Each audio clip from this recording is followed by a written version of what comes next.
বিধানসভা নির্বাচনের প্রচার একেবারে তুঙ্গে। ইতিমধ্যেই মনোনয়ন পেশ করতে দেখা গিয়েছে প্রার্থীদের।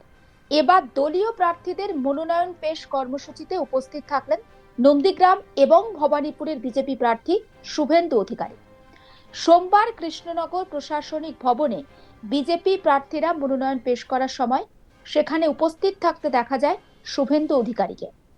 এদিন সংবাদ মাধ্যমের মুখোমুখি হয়ে কার্যত ভোটের ফলাফলের ভবিষ্যৎবাণী করে দিলেন তিনি বলেন 21-77 আর এবার 177-এর নিচে নামবে না বিজেপি, এর ওপরে বাড়তে পারে।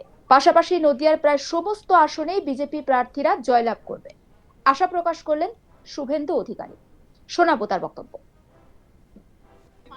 लोगो আসছে তো না পিছিয়ে নে চলো হাত তোলা লোগো তো হাত দিয়ে আজকে দিচ্ছে উপরে আরো বাড়তে পারে।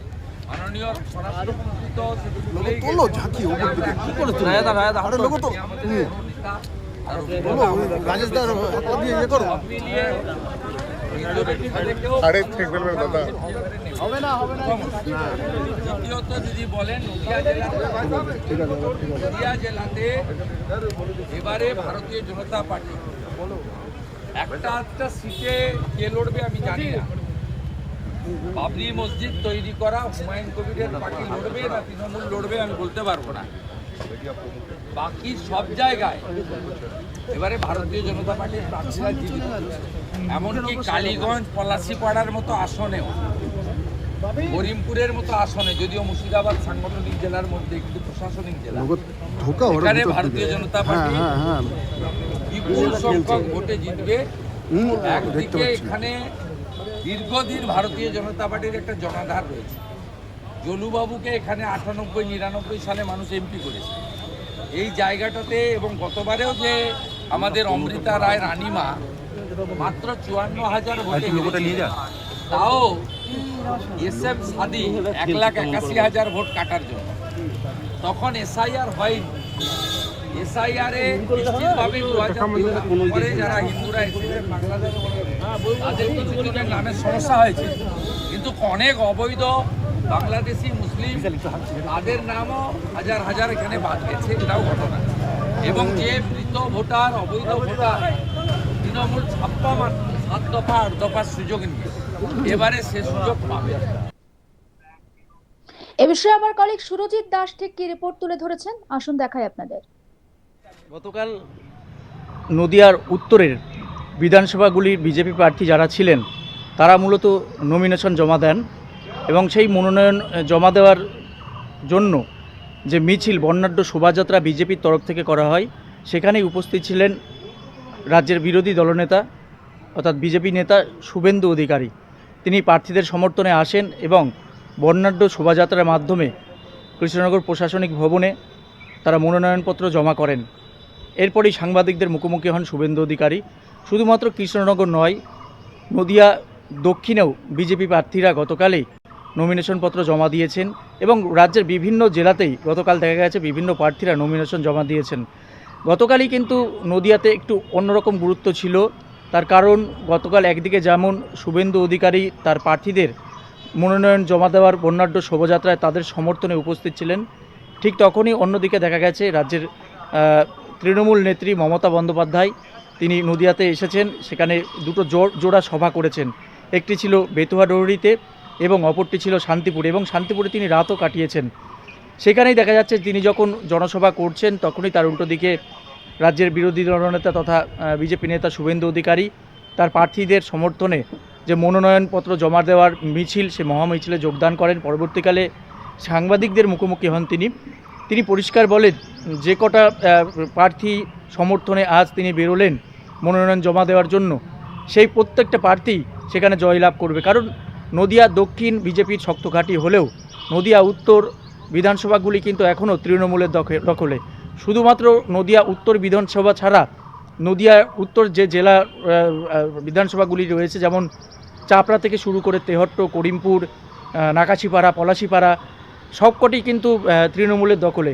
সেই জায়গায় দাঁড়িয়ে এবার কতটা লড়াই দিতে পারবে বিজেপি, সেই প্রশ্নে কিন্তু শুভেন্দু অধিকারী স্পষ্ট জানিয়েছেন এবারের লড়াইয়ে তারা জয়লাভ করবেন। তার কারণ তৃণমূলকে ভালো চোখে আর মানুষ দেখছে না।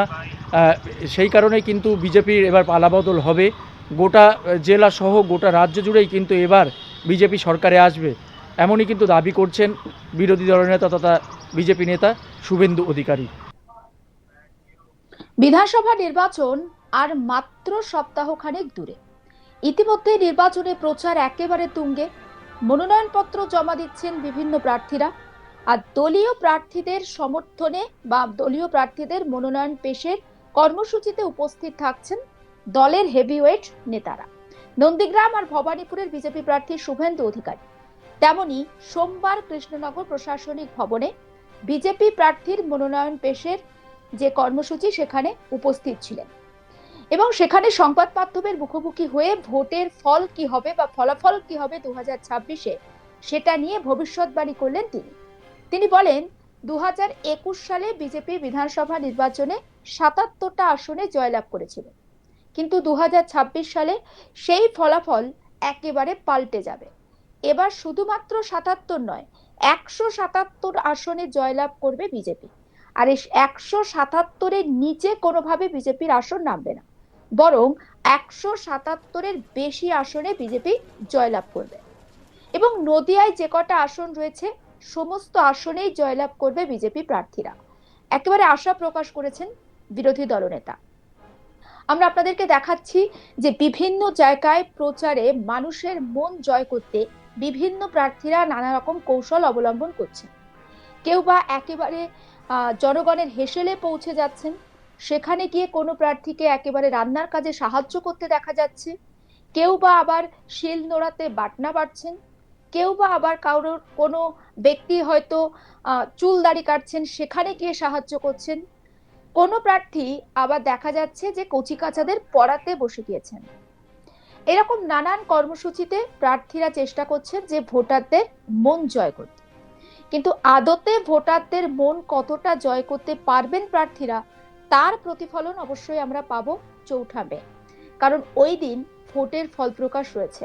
আর শুভেন্দু অধিকারী যে ভবিষ্যৎবাণী করেছেন বিজেপি 177টি আসনের বেশি আসনে জয়লাভ করবে, সেটা কি আদতে সত্যি হবে, নাকি 77-এই থেমে থাকবে, নাকি তারও নিচে নামবে, নাকি 177-এরও বেশি আসন পাবে? অবশ্যই উত্তর দেবে সময়।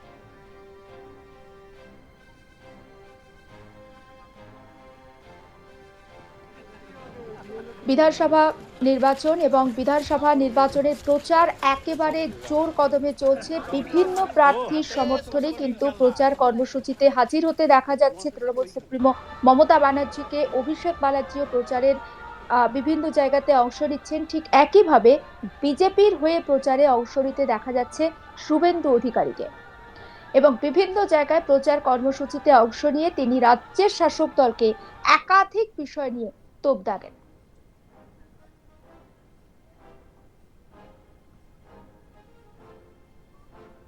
নানান খবরের আপডেট পৌঁছে দেবো আপনাদের কাছে। অবশ্যই নজর রাখুন আজ তাক বাংলায়। সাবস্ক্রাইব করতে ভুলবেন না।